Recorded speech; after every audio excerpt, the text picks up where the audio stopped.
Hello students, welcome in Science Cosmos, and today we will discuss about what is escalation.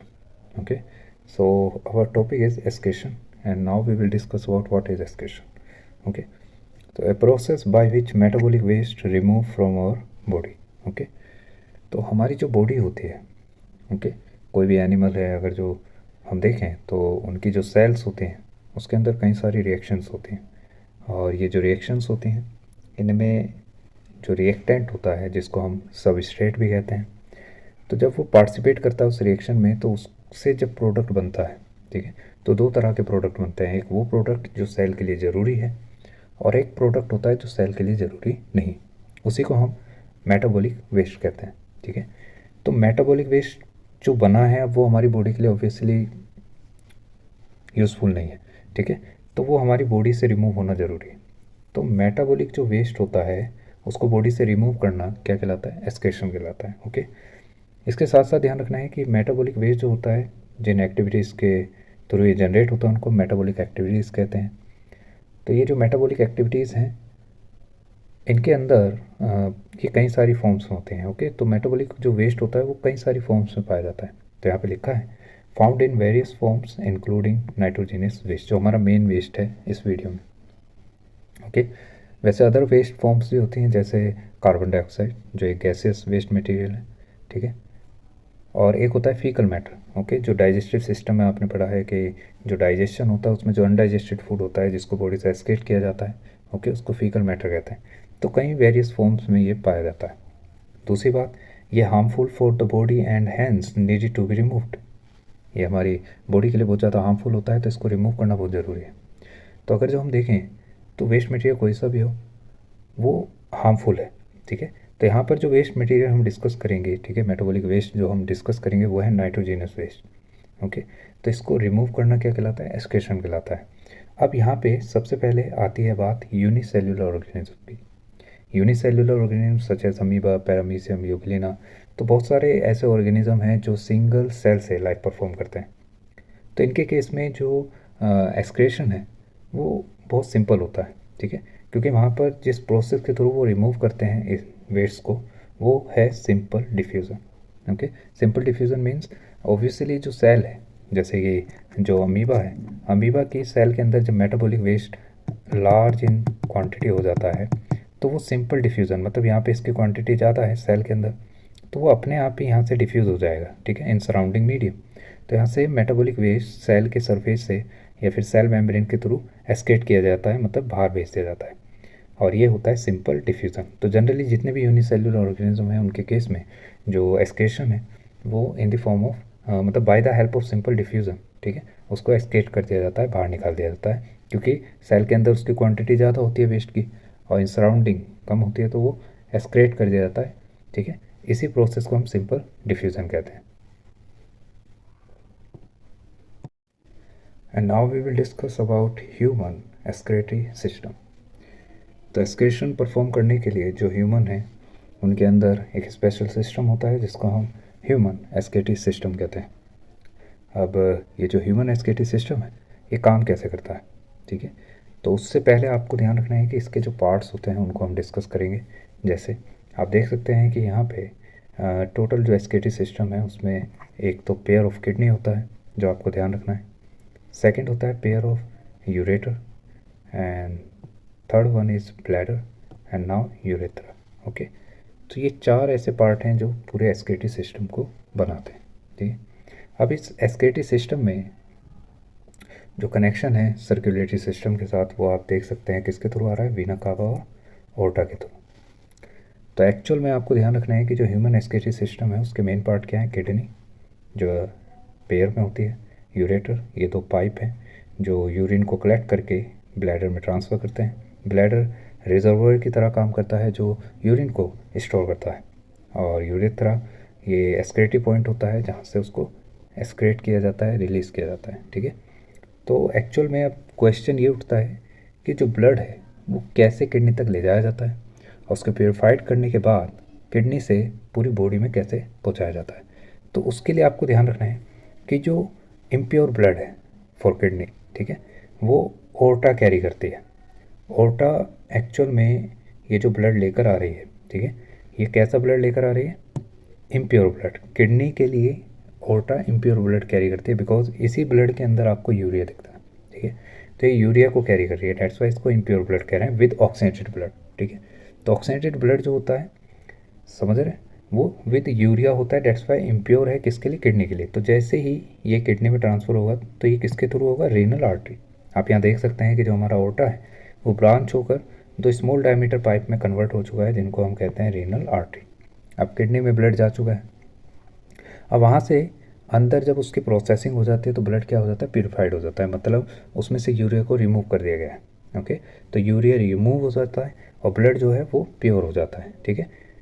अब ये जो pure blood है इसको receive करता है कौन? वीना कावा। आप देख सकते हैं एरो ऊपर की तरफ जा रहा है, ठीक है। तो ये किडनी से प्योर ब्लड को पूरी बॉडी में ले जा रहा है या टुवार्ड्स हार्ट ले जा रहा है, ठीक है, विद डीऑक्सीनेटेड ब्लड।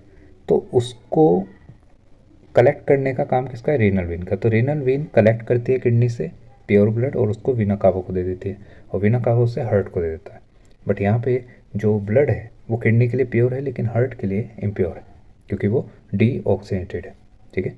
तो ये बात आपको यहाँ पर समझ आ गई होगी। अब हम किडनी को जब डाइसेक्ट करते हैं तो किडनी कुछ अंदर इस तरह से दिखाई देती है, ठीक है। तो किडनी में आप देख सकते हैं कि एक्चुअल में किडनी के 2 रीजन्स होते हैं, जिसमें एक लाइट कलर ब्राउन रीजन आप देख रहे होंगे जिसको हम कॉर्टेक्स कहते हैं, ये आपका कॉर्टेक्स है, और एक डार्क ब्राउन कलर आप देख रहे होंगे जिसको हम मेड्यूला कहते हैं। तो कॉर्टेक्स और मेड्यूला यहाँ पर आप देखे भी सकते हैं, कॉर्टेक्स एंड मेड्यूला, ये 2 रीजन आपको यहाँ पर दिख भी रहे होंगे, कॉर्टेक्स और मेड्यूला। तो एक्चुअल में जो कॉर्टेक्स और मेड्यूला है ये 2 मेन रीजन है, जिसके अंदर अगर जो हम देखें तो ये वो जगह है जहाँ पर किडनी की फिल्ट्रेशन यूनिट या we can say functional unit पाई जाती है, और उस जगह को हम कहते हैं नेफ्रॉन, ठीक है।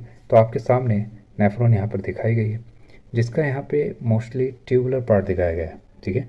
वेस्कुलर पार्ट यहाँ पे दिखाया नहीं गया है, लेकिन हम वेस्कुलर पार्ट के बारे में डिस्कस करेंगे, बट उससे पहले हम इसके ट्यूबुलर पार्ट को समझ लेते हैं। तो जैसा कि आप देख सकते हैं कि यहाँ पे जो नेफ्रॉन है वो 2 पार्ट में डिवाइड है। एक पार्ट जो है वो कॉर्टिकल रीजन में लाई करता है, मीन्स आउटर रीजन में लाई करता है, और एक पार्ट इनर रीजन में लाई करता है जिसको हम कहते हैं मेड्यूला। तो कॉर्टेक्स में जो पार्ट लाई करता है, सबसे पहले ध्यान रखिएगा कि नेफ्रॉन की जो स्टार्टिंग है या उसके जो ट्यूबुलर पार्ट की स्टार्टिंग है वो होती है किससे? बॉमन कैप्सूल से। Bowman capsule open into next part that is proximal convoluted tubule, and proximal convoluted tubule open into loop of Henle, जो आप यू शेप स्ट्रक्चर देख रहे होंगे, and loop of Henle open into distal convoluted tubule DCT, and DCT open into collecting duct. तो यहाँ से जब collecting duct में यूरिन पहुँचता है तो फिर उसको यूरेटर में ट्रांसफ़र कर दिया जाता है, तो यूरिन यहाँ से यूरेटर में ट्रांसफ़र कर दिया जाता है। तो ये था ट्यूबुलर पार्ट। अब हम बात करते हैं कैपिलरी वाले पार्ट की। तो ये जो पार्ट आप देख रहे हैं जिसमें आप देख सकते हैं ये ब्लड कैपिलरी है, जिसको हम कहते हैं ग्लोमेरुलस। तो ये जो ग्लोमेरुलस है ये ब्लड रिसीव कर रहा है by the help of afferent arteriole, okay. यहाँ पर ये वाली जो आर्टरी है ये ब्लड को कैरी करती है टुवार्ड्स ग्लोमेरुलस, इसको कहते हैं अफेरेंट आर्ट्रियो, ठीक है। और जो ब्लड, ठीक है, ग्लोमेरुलोसा से रिसीव किया जाता है वो किसके थ्रू किया जाता है? इफेरेंट आर्ट्रियोल के थ्रू, इफेरेंट आर्ट्रियोल। तो इफेरेंट आर्ट्रियोल और अफेरेंट आर्ट्रियोल आपको ध्यान रखना है। अफेरेंट आर्ट्रियोल वो कैपिलरी है जो ग्लोमेरुलस के अंदर ब्लड को ट्रांसफ़र करती है, फिर उसके बाद जब ब्लड फिल्टर हो जाता है तो उसको रिसीव करने का काम किसका है? इफेरेंट आर्ट्रियोल को है, जिसको हम डिस्कस करेंगे नेक्स्ट सेक्शन डिटेल में। So I hope you will understand about the tubular part of nephron, okay, जो 2 पार्ट्स में डिवाइड है, एक कॉर्टिकल रीजन में और एक मेड्यूला रीजन में। और आप मुझे कमेंट सेक्शन में बताएंगे कि कौन कौन से पार्ट आपको कॉर्टेक्स रीजन में दिखे और कौन कौन से पार्ट आपको मेड्यूला रीजन में दिखे।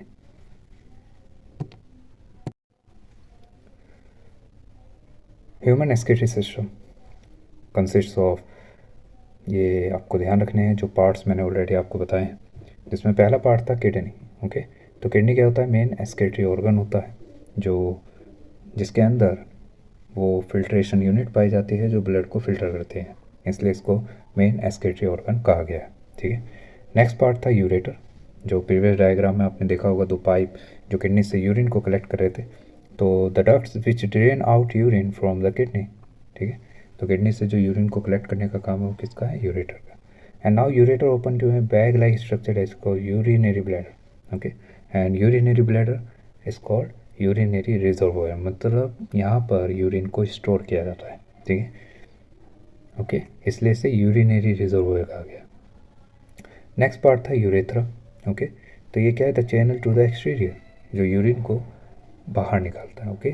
तो ये वो पार्ट है जो एक्सटीरियर रीजन पे लाई करता है, ठीक है। तो यूरेथ्रा का मेन फंक्शन क्या है, यूरिनरी ब्लैडर से जब यूरिन रिलीज होता है तो वो यूरेथ्रा के थ्रू रिलीज किया जाता है, ओके, एक्सक्रीट किया जाता है। Now we will discuss about the function of human excretory system. तो इसका पहला फंक्शन यही है, maintain equilibrium of pH, water, ionic, blood and osmotic, ठीक है। तो इन सब का जो इक्विलिब्रियम है उसको मेंटेन रखने का काम किसका है, एक्सक्रीटरी सिस्टम का है, ठीक है। वाटर के अमाउंट को बॉडी के अंदर मेंटेन रखना, और हमारी बॉडी में जो आयंस होते हैं उनके मेंटेन को, ब्लड के जो अमाउंट है उसको मेंटेन रखना, तो इन सबको इक्विलिब्रियम में बनाए रखने का काम किसका है, एक्सक्रीटरी सिस्टम का है। नेक्स्ट पार्ट है help to remove waste product such as urea in the dissolve form, okay, from the blood. तो ब्लड में जो यूरिया है in the form, in the dissolve form, तो उसको रिमूव करना, ठीक है, ये भी काम किसका है, एक्सक्रीटरी सिस्टम का है। एंड नेक्स्ट है रेगुलेट द ब्लड प्रेशर, ठीक है। ये ब्लड प्रेशर को भी मेंटेन रखता है, क्योंकि अगर जो हम देखें तो हमारी बॉडी में कितना वाटर अवेलेबल है और उसके अंदर कितना अमाउंट ऑफ नाइट्रोजनस वेस्ट है या कितना अमाउंट ऑफ आयंस है, तो उसके बिहाफ पे हमारा जो ब्लड प्रेशर है वो कई बार फ्लक्चुएट होता है। तो उसको मेंटेन रखने का भी काम किसका है, ह्यूमन एक्सक्रीटरी सिस्टम का है, ओके। नेक्स्ट है remove poisonous substance like drugs and toxins, okay. तो हमारा जो यूरिन है वो एक इंडिकेटर है कि हमारी बॉडी जो है वो कैसे काम कर रही है, ठीक है। तो यूरिन टेस्ट के जरिए हम कई वेरियस डिजीज़ का पता लगा सकते हैं, ठीक है। तो हमारी बॉडी किस तरह से वर्क कर रही है तो वो हम किसके थ्रू पता लगा सकते हैं, यूरिन टेस्ट के through. That's it. So I hope you will understand about parts of human excretory system. Now we will discuss about the structure of nephron.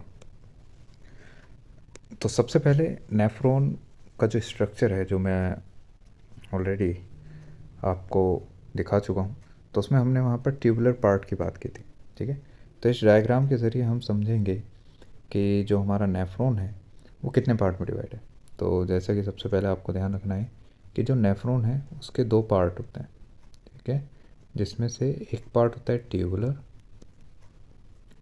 और एक होता है हमारा कैपिलरी वाला पार्ट, ठीक है। तो ट्यूबुलर और कैपिलरी, यहाँ पर ट्यूबुलर पार्ट को येलो कलर से रिप्रेजेंट किया गया है, ठीक है। कौन से कलर से, येलो कलर से, जबकि कैपिलरी जो है वो रेड एंड ब्लू कलर से रिप्रेजेंट की गई, रेड एंड ब्लू, जैसे ब्लू वाला रीजन है आप देख सकते हैं, ठीक है। तो इसको अब आपको ध्यान रखना है कि इसको हम अब समझेंगे। जैसा कि यहाँ पर सबसे पहले आपको ध्यान रखना है कि जो हमारी किडनी है, ठीक है, उसमें जो ब्लड है उसे लेकर कौन आ रहा है, एफेरेंट आर्ट्रियोल। एफेरेंट आर्ट्रियोल में आप यहाँ देख सकते हैं कि जो ब्लड है वो यहाँ से किस में जा रहा है, ग्लोमेरुलस में जा रहा है। तो ब्लड जो है वो किस में गया, ग्लोमेरुलस में। ग्लोमेरुलस से जो ब्लड है वो इफेरेंट आर्ट्रियोल, ठीक है, यहाँ पर आप देख सकते हैं कि एक और आर्टरी यहाँ से निकलती हुई जा रही है जिसको हम कहते हैं इफेरेंट आर्ट्रियोल। ये जो इफेरेंट आर्ट्रियोल है ये ब्लड को, ठीक है, तो ब्लड अफेरेंट के थ्रू ग्लोमेरुलस में गया और ग्लोमेरुलस से इफेरेंट, इफेरेंट से ये जाता है किसमें, वैसा रेक्टा में, ठीक है। वैसा रेक्टा, ये जो कैपिलरी नेटवर्क आप देख रहे हैं इसको हम वैसा रेक्टा कहते हैं, ये वाला जो रीजन आप देख रहे हैं, ठीक है, वैसा रेक्टा। और यहाँ से जो ब्लड है वैसा रेक्टा में जाने के बाद वो जाता है किसमें, वीनियोल में, ठीक है। अब वीनियोल से ब्लड जो है वो किस में जाएगा, रीनल वीन में, और रीनल वीन से ब्लड जाता है किसमें, वीना कावा में, ठीक है, वीना कावा। तो एक्चुअल में क्या है, जैसे कि आपको पता है ओर्टा, ओर्टा से फिर रेनल आर्टरी, और रेनल आर्टरी जो है वो आर्ट्रियोल में डिवाइड हो जाती है, और आर्ट्रियोल से जो ब्लड है वो किस में गया, ग्लोमेरुलस में, ग्लोमेरुलस से इफेरेंट आर्ट्रियोल, और इफेरेंट आर्ट्रियोल से वैसा रेक्टा, वैसा रेक्टा से वीनियोल, वीनियोल से renal vein and then vena cava. अब आप यहाँ पर देख सकते हैं कि जो हमारा ट्यूबुलर पार्ट है, ओके, जो हमारा ट्यूबुलर पार्ट है उसमें मैं ऑलरेडी आपको बता चुका हूँ कि ठीक है, प्रीवियस डायग्राम में हम उसके बारे में डिस्कस कर चुके हैं ट्यूबुलर पार्ट के बारे में। तो यहाँ पर जो मेन पर्पस है वो क्या है, आपको ध्यान रखना है कि जो कैपिलरी वाला रीजन होता है इसमें ब्लड फ्लो करता है, ठीक है, और जो आपका येलो वाला रीजन है इसमें फिल्ट्रेट मूव करता है। अब क्वेश्चन उठता है कि फिल्ट्रेट जो है ये क्या होता है। फिल्ट्रेट आपको मैं बता दूँ ये इम्प्योरिटी है जो ब्लड के अंदर प्रेजेंट थी, तो ब्लड से उसको ट्रांसफ़र किया गया किसमें, ट्यूबुलर वाले पार्ट में। अगर जो हम देखें तो यहाँ पे ये मान लीजिए ब्लड कैपिलरी है और ये ट्यूबुलर पार्ट है। तो जो मटेरियल का एक्सचेंज है, जैसे मान लीजिए वेस्ट मटेरियल है तो ब्लड से किस में जाएगा, ट्यूबुलर पार्ट में जाएगा। और जो ट्यूबुलर पार्ट में एसेंशियल न्यूट्रिएंट है जैसे ग्लूकोज, एमिनो एसिड, ठीक है, तो वो किस में जाएगा, ब्लड में जाएगा। तो इस तरीके से ये वाला जो रीजन है इसमें ये एक्सचेंज चलता रहता है और आखिर में कलेक्टिवली जैसे ही मटेरियल डीसीटी में पहुंचता है, ठीक है, तो डीसीटी में जाने के बाद जो वाटर होता है उसको वापस किस में भेज दिया जाता है, ब्लड में भेज दिया जाता है। जैसे मैंने आपको बताया ये ब्लड है और ये फिल्ट्रेट है, ठीक है, ये आपका कैपिलरी वाला पार्ट है, ये आपका ट्यूबुलर पार्ट है। तो इस तरीके से जो मटेरियल है वो एक्सचेंज होता है। तो जैसे डीसीटी में वो पहुंचता है तो डीसीटी से जो वाटर है वो बाहर निकल जाता है, ठीक है। अब यहाँ पर वाटर का रीएब्जॉर्प्शन हो चुका है और नाउ जो बाहर निकला है डेट मीन्स यूरिन, ओके। ये जो यूरिन बाहर निकला है ये हाईली कंसनट्रेटेड होता है क्योंकि इसमें वाटर का जो अमाउंट है वो बहुत कम होता है, क्योंकि हमारी बॉडी से अगर जो वाटर एक्सेस अमाउंट में बाहर निकलेगा तो वो कहीं ना कहीं हमारी बॉडी को क्या करेगा, हार्म करेगा। तो इसलिए आपको ध्यान रखना है कि कलेक्टिंग डक्ट जो है वो वाटर को फिर किस में ट्रांसफ़र करती है, यूरेटर में। And ureter open into urinary bladder and urinary bladder से जो यूरिन है वो एक्सक्रेट कर दिया जाता है, रिलीज़ किया जाता है by the help of urethra. So I hope you will understand about the function of nephron.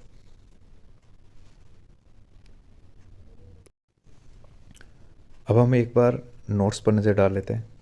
तो जैसा कि मैंने आपको बताया कि जो नेफ्रॉन है वो फंक्शनल यूनिट है किडनी की, ठीक है, क्योंकि किडनी का जो फंक्शन है वो किस पे डिपेंड करता है, नेफ्रॉन पर, ओके। तो जैसे कि मैंने आपको बताया कि नेफ्रॉन के दो पार्ट होते हैं, एक ट्यूबुलर पार्ट होता है और एक होता है रीनल कैपिलरी वाला पार्ट, ओके, रीनल कैपिलरी। तो रीनल कैपिलरी में आपने वैसा रेक्टा देखा, आर्ट्रियोल देखा और वेन्यूल देखा, ठीक है। तो ये जो पार्ट होते हैं एक्चुअल में ट्यूबुलर पार्ट में क्या सर्कुलेट होता है वो आपको मैंने बता रखा है, फिल्ट्रेट, ओके। और जो कैपिलरी वाला पार्ट होता है उसमें ब्लड सर्कुलेट करता है। तो ये आपको ध्यान रखना है कि वैसा रेक्टा वो जगह है जिसमें ब्लड सर्कुलेट करता है, ओके।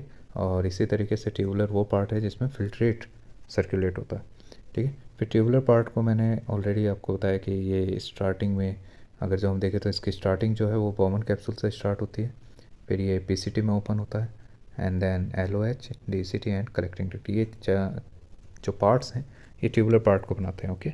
और capillary start with arteriole and glomerulus, efferent arteriole, वैसा रेक्टा एंड वेन्यूल, ठीक है। तो इस तरीके से देखा जाए तो ये पूरा ओवरऑल नेफ्रॉन का जो स्ट्रक्चर है उसमें ये पार्ट्स होते हैं, ठीक है। अब यहाँ पर क्वेश्चन उठता है कि यूरिन की जो फॉर्मेशन है मीन्स जो फिल्ट्रेट है, ठीक है, वो कैसे बनता है। तो अगर जो हम देखें तो इसकी जो फॉर्मेशन है वो 3 स्टेप में पूरी होती है और वो 3 स्टेप है। पहला है glomerular filtration, second tubular reabsorption and third one is secretion, ठीक है। तो ये पार्ट्स आपको ध्यान रखने हैं, स्टेप्स याद रखने हैं। ये जो स्टेप्स होते हैं, ओके, इनकी हेल्प से हम समझ पाएंगे कि कैसे यूरिन फॉर्म्ड होता है नेफ्रॉन के अंदर, ठीक है।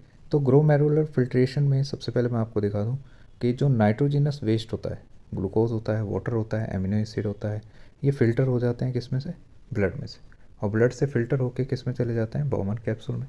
जैसे कि आपने वहाँ पर देखा था कि जो बॉमन कैप्सूल है, ठीक है, ओके।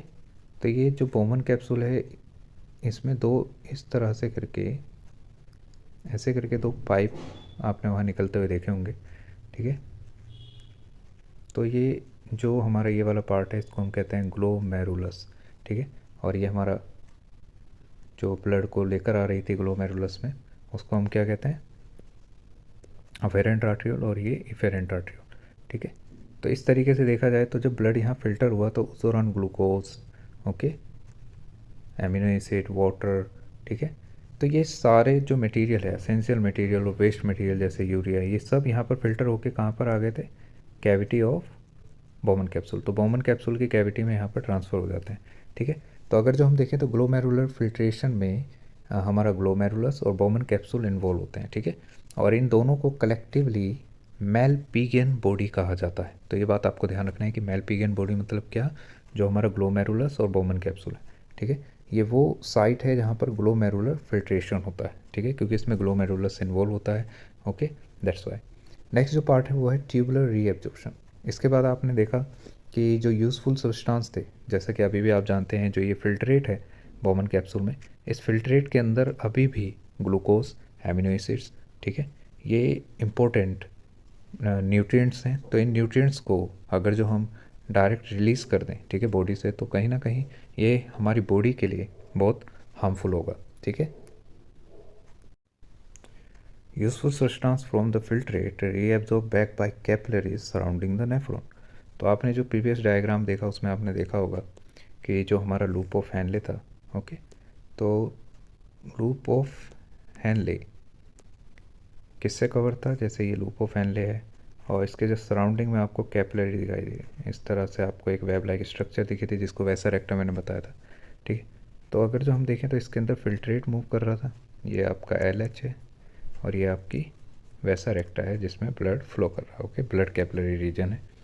तो एक्चुअल में क्या होता है, जो फिल्ट्रेट में असेंशियल मटेरियल होते हैं वो ब्लड में ट्रांसफ़र कर दिए जाते हैं, जैसे कि यहाँ लिखा है useful substance from the filtrate reabsorb back by capillaries, ठीक है। ये जो ब्लड कैपिलरीज होती हैं, ठीक है, इनकी हेल्प से जो मटेरियल है वो रीएब्जॉर्ब हो जाता है, ठीक है। अब यहाँ पर ये कहाँ प्रेजेंट होती है, in surrounding of nephron. Nephron के किस पार्ट के सराउंडिंग में, loop of Henle, okay. Next जो पार्ट है वो है सिक्रेशन। जैसे यहाँ पे लिखा है urea extra water and salt secreted into the tubular part which open into the collecting duct and then into the ureter. तो अगर जो हम देखें तो ब्लड में भी कुछ ना कुछ इम्प्योरिटीज़ होंगी, तो उन इम्प्योरिटीज़ को वापस, ओके, उन इम्प्योरिटीज़ को वापस किस में ट्रांसफ़र कर दिया जाता है, ट्यूबुलर पार्ट में, ठीक है। क्योंकि जो भी इम्प्योरिटी ब्लड के अंदर होगी, ठीक है, वो किस में भेज दिया जाता है, ट्यूबुलर पार्ट में, समझा है। तो इस तरीके से एक्सचेंज चलता रहता है और आखिर में जो हमारा ब्लड होता है वो फिल्टर हो जाता है और उसको वीनियोल के थ्रू फिर renal vein and renal vein से वीना कावा में ट्रांसफ़र कर दिया जाता है, जहाँ पर जो ब्लड है वो डीऑक्सीनेटेड है, okay, but without urea, okay. तो इस तरीके से हमारी नेफ्रॉन फंक्शन करती है, okay. So I hope you will understand about the structure of nephron and the function of nephron, and thanks for watching.